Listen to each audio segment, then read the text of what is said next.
you for joining me for our Wild at Home session.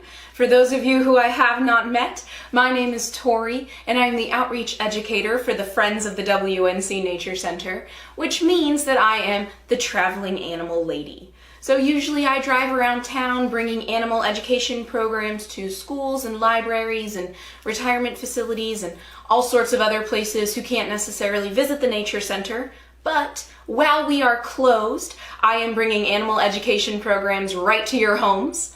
So today we are going to talk all about something that I feel that a lot of you may have found already in your homes or while you were out hiking, exploring nature: snake skin. So I have several different snake sheds here with me today.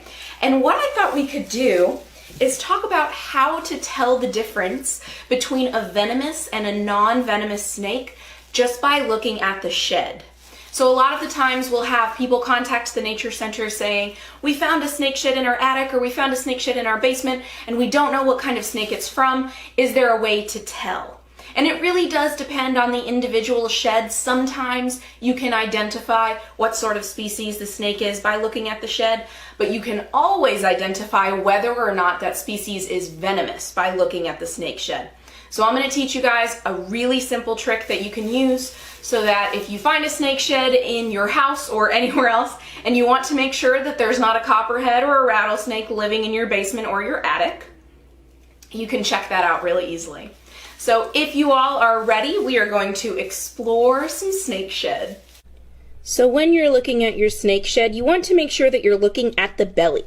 So this right here is the back of our snake shed. We can tell because the scales are these diamond shape.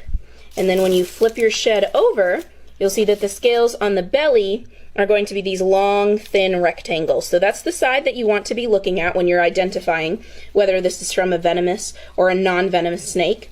And then what you're going to do is you're going to come down to almost the very tip of the tail. So I've got another example right here. So towards the very bottom of the snake is the cloacal vent. So there is a little hole right here, and that is where the snake uses the bathroom. That is called their cloaca. It's the same as with birds. Birds have a cloaca as well. So you're going to look for that, just that little mark. And then what you're going to do is you're going to look at the scale pattern. So I'm going to flip this sheet over because this definitely is a nice display here. So if you'll notice, this is our cloaca, this is our vent right here. Above the vent, those scales are long, skinny rectangles, and that is true for all snake sheds. Now, if this is from a non-venomous snake, after that cloaca, so there's the tiny little mark of our cloaca, that pattern is going to change to an alternating pattern. So you can see, and we've drawn it out here next to it so that it's easier to see. You can see we've got an alternating pattern. So that alternating pattern is going to continue from that vent all the way down to the tip of the tail. This is a non-venomous snake. Now, if you find a snake shed and you see your vent, and then below that vent, that same straight across skinny little rectangle pattern continues, that is a venomous snake. So again, we've got our illustrations here. So if you've got your belly, your vent, and then the same pattern continues, that is a venomous snake. And if you have your belly, your vent, and then the pattern switches to an alternating pattern, that is a non-venomous snake. And that is just a real quick way to tell if you find a snake shed whether or not it's from a venomous snake.